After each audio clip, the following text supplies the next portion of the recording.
Halo, assalamualaikum, selamat sore sahabat-sahabat. Pada kali ini kita akan belajar read a book atau membaca buku yang berjudul Kiat Jitu Meningkatkan Prestasi dengan Mind Mapping. Salah satu metode yang digunakan dalam belajar di beberapa belahan dunia atau di beberapa negara, di Singapura, Amerika, di Eropa, Asia sudah menggunakan buku ini. Di mana dari dalam buku ini ada salah satu kisah yang bernama Adamko. Adamko ini adalah siswa bisa dibilang bodoh. Dia ditolak oleh beberapa sekolah karena nilainya tidak mencukupi, dan akhirnya dia balik ke kampung halamannya, dan di sana dia masuk ke sekolah yang menerima nilai-nilai terendah, maka dia diterima di situ. Pada suatu hari dia ikut ke suatu tempat bersama seniornya, dan di sana ada sebuah pelatihan yang bernama mind mapping ini atau brain management, dan dia ikut di dalam acara tersebut, dan dia menggunakan dan mempelajari brain management ini, bagaimana otak kanan dan otak kiri ini bekerja. Jadinya terus dia pelajari dan dia gunakan dan dia praktekkan di dalam pembelajaran. Akhirnya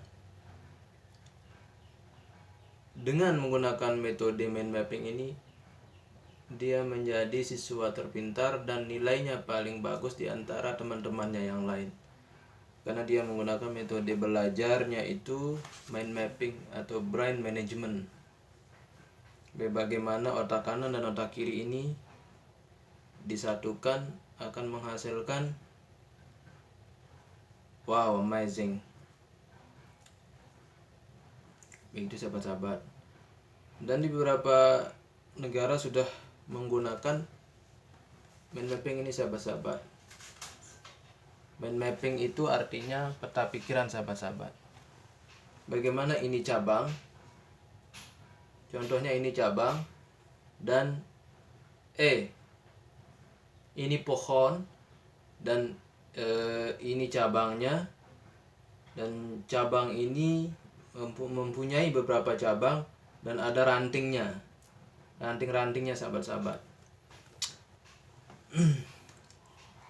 Seperti ilustrasinya, misalnya pohonnya itu misalnya sebuah pohon itu bernama misalnya makhluk hidup. Itu garis besarnya, makhluk hidup itu mempunyai beberapa batang. Batangnya itu adalah manusia misalnya. Batang kedua namanya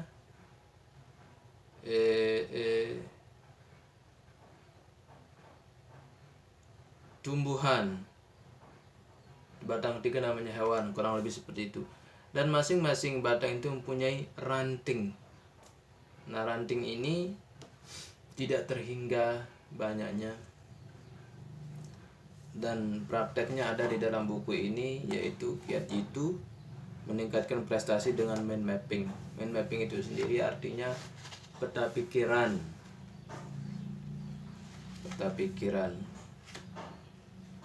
Jadi bagaimana kita di dalam belajar itu menggunakan mind mapping ini sangat terus sekali sahabat-sahabat. Selain kita cepat mengerti dan kita mudah dalam mengingat, misalnya kita selama ini di sekolah, saya juga sebagai seorang guru akan menerapkan ini kepada siswa-siswa saya di dalam pembelajaran, metode pembelajarannya supaya anak didik saya itu, siswa saya itu cepat paham dan ingatannya itu panjang, jangka panjang. Kalau kita menggunakan otak sebelah kiri saja, itu jangka ingatnya itu pendek, sahabat-sahabat. Nah, kalau otak kanan ini daya ingatnya itu panjang, sahabat-sahabat. Contohnya, waktu kita umur 5 tahun, 5 tahun sahabat-sahabat ya. Terus ketika kita udah berusia 30 tahun, 40 tahun, dan kita suruh kedua orang tua kita menceritakan apa yang terjadi dulu waktu kita masih berusia 5 tahun, mereka masih mengingatnya dengan detail. Mereka masih bisa menceritakannya dengan detail. Apa yang terjadi waktu kita masih umur 5 tahun dulu. Itulah kekuatannya otak kanan. Nah, sekarang yang kita mau bahas pada video kali ini adalah untuk menggabungkan antara otak kiri dan otak kanan. Kalau otak kiri yang seperti saya katakan tadi itu daya ingatnya, jangka ingatnya itu pendek, sahabat-sahabat. Karena di sini di dalam buku ini disebutkan bagian otak kiri itu seperti ini, sahabat-sahabat. Otak kiri itu isinya kata-kata, angka-angka, daftar logika, analisa, dan bahasa. Kalau otak kanan itu isinya irama, warna, mimpi, imajinasi, musik, perasaan, dan emosi, kreativitas, pengenalan, bentuk. Contoh, kita menggunakan otak kanan. Kita berkenalan sama seseorang yang baru kita kenal. Kita berkenalan, bersalaman. Pas kita bersalaman itu, apanya yang pertama kali kita ingat? Namanya kah? Ataupun rupa bentuk mukanya kah? Atau apanya? Itulah otak kiri dan otak kanan. Menggabungkan otak kiri dan otak kanan itu penting, sahabat-sahabat. Itu ada di dalam buku ini, namanya brain management atau brainstorming. Ini, sahabat-sahabat. Jadinya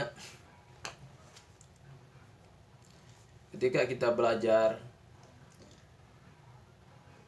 biar menyatukan otak kiri dan otak kanan,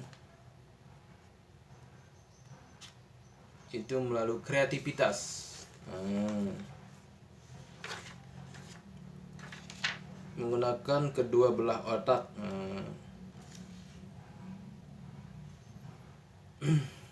Di sini dikatakan sekolah kita hanya mengandalkan satu belahan otak saja.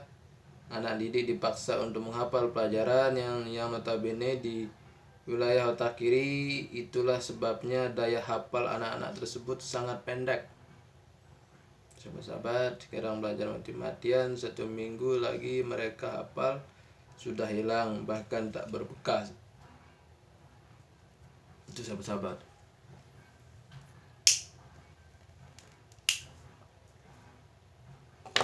Daya ingatnya otak kiri ini cepat, sahabat-sahabat. Nanti kita belajar bagaimana caranya menggunakan otak kiri dan otak kanan yang efektif dan efisien.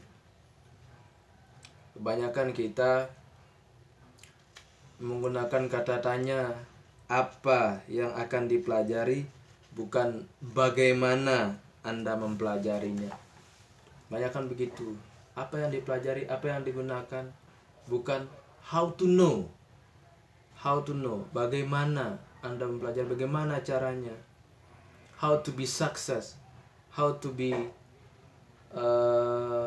businessman. Itu, sahabat-sahabat. Itulah. Apa yang dicatat, bukan bagaimana mencatat yang efektif, efisien, dan menyenangkan. Terus apa yang dibaca, bukan bagaimana membaca yang cepat dan efisien, memberikan tingkat pemahaman yang bagus. Terus apa yang perlu dipikirkan, bukan bagaimana cara berpikir yang terbaik. Begitu, sahabat-sahabat. Oke, karena durasi video ini sudah 10 menit, nanti kita buat video selanjutnya, kita kupas tuntas buku ini, bagaimana cara prakteknya, bagaimana cara metode lengkapnya itu, bagaimana kita jelaskan satu persatu, dan nanti kita praktek bagaimana how to be used dua belah otak ini, otak kiri dan otak kanan ini, bagaimana cara menyatukannya. Nanti kita buat di part selanjutnya, di video selanjutnya. Oke, see you next video. Assalamualaikum warahmatullahi wabarakatuh.